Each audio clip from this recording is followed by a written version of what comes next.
I'm continuing my discussion of Alexander Pushkin's great poetic work. It's called Eugene Onegin.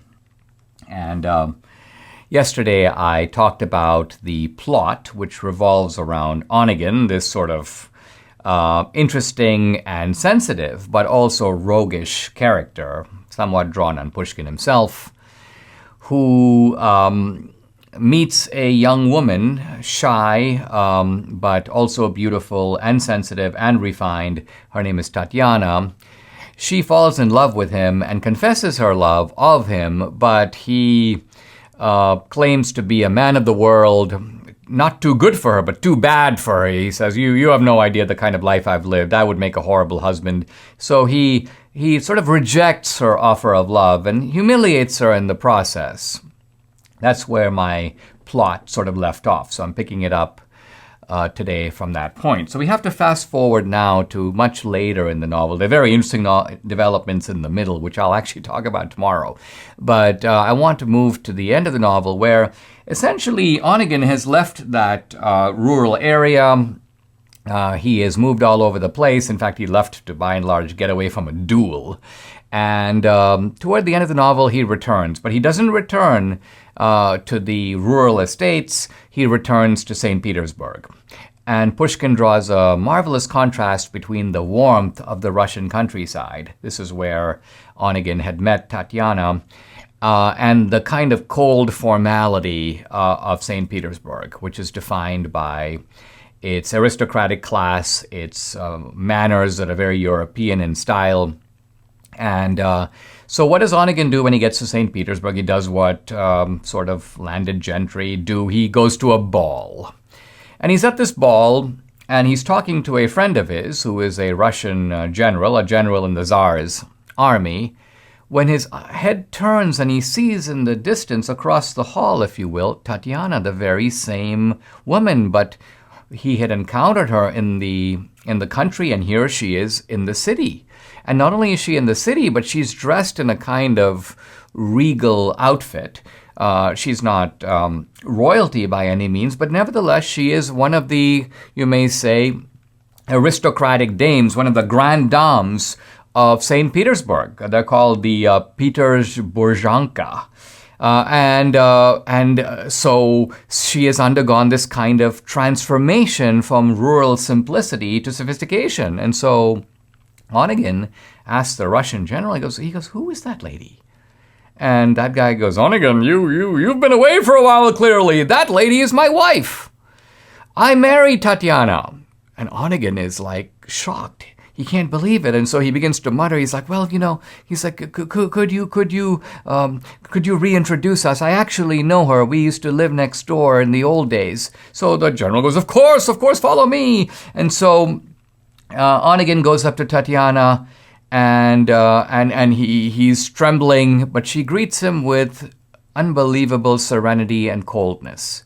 She just says, in effect, "Well, it's very nice to see you again. I fondly remember the old days." And then she says to her husband, she says, "I'm a little tired. Can you take me home?" And she leaves. And Onegin is forced into a kind of interior examination.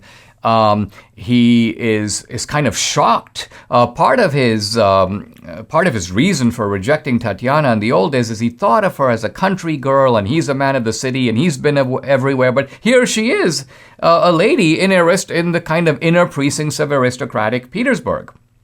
And so Onegin begins to think, and he says, "I just realized I'm in love with her." So here's Pushkin's irony. She was in love with him before. Now he is in love with her. She wrote a letter to him before, confessing her love. And so what happens now? Well, Onegin sits down and he writes her a passionate letter confessing his love, and he sends it off to her. And I would say, not surprisingly, no reply. Weeks go by. And so Onegin is like, I can't stand this. I'm going to go. I can't stand the suspense. And so he goes to her estate. He kind of sneaks his way into the estate, sneaks his way into the house, even sneaks his way into her sort of a private bedchamber. And he sees an amazing sight.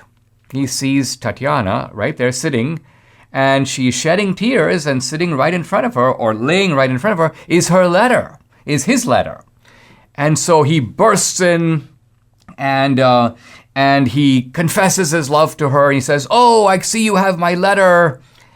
And he's expecting her to be receptive. But she turns to him and says, in effect, she says, "Onegin," she goes, "really?"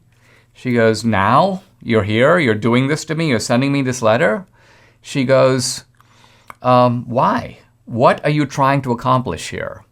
Are you trying to make me your whore, your mistress? Are you trying to create a scandal? Are you trying to ruin my husband, who's a decent man, well known around Petersburg? Are you trying to make him the object of ridicule? Are you trying to boost your image as a great seducer? What you are here for can only end in disaster, can only end in tragedy. Stop it. Get out of here." And Onegin, of course, can't believe it, and he protests bitterly, and he goes, "No, I love you," and he says, and you love me. And then she says lines which have become very famous in Pushkin, very famous in Russian literature. She says, "Yes, I love you." She says, "Why should I deny it?" But she says, "I am given," very interesting word, "I'm given to another man, and I will be faithful to him for life." I think what she means by given is this was not entirely kind of a chosen love marriage. It was partly arranged. But nevertheless, she goes, "So what? That's a life I have opted into, and that's a life I'm going to abide by." And then she says to Onegin, in effect, "Control yourself." So this is the great irony of Pushkin. Pushkin gives full rein to romanticism, and then he pulls back, because think about it, at the beginning of the story, it was Onegin who was lecturing Tatiana and saying, "Control yourself. You should not have written me this letter. That was very unwise on your part." And now it's the opposite. Tatiana is saying to Onegin, "Control yourself.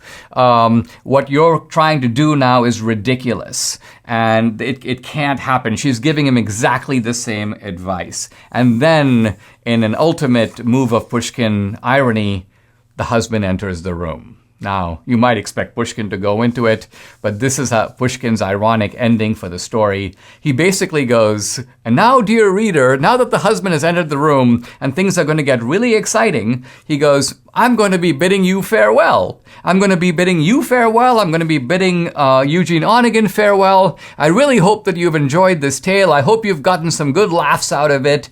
So suddenly, with this emotional build-up, Pushkin does a twist. And he kind of chuckles at the end. Now, this is interesting because while Pushkin ends Eugene Onegin in ironic mockery, Tchaikovsky, the great composer who did an opera based upon Eugene Onegin, he didn't want to end it that way. And so you have two geniuses, Pushkin on the one hand, Tchaikovsky on the other, dealing with the same material. But the way Tchaikovsky ends the story is Tatiana says no, she walks out of the room, and then basically Onegin drops his head into his hands. It's essentially, "Oh, anguish." And Tchaikovsky's opera ends right there. So Tchaikovsky ends it with the sort of dignified anguish of Onegin, whereas Pushkin, having given rein to these romantic sentiments, turns on them with irony and mockery and basically says to Onegin, "Ha ha ha, you didn't come to a very good end, did you? I'm out of here."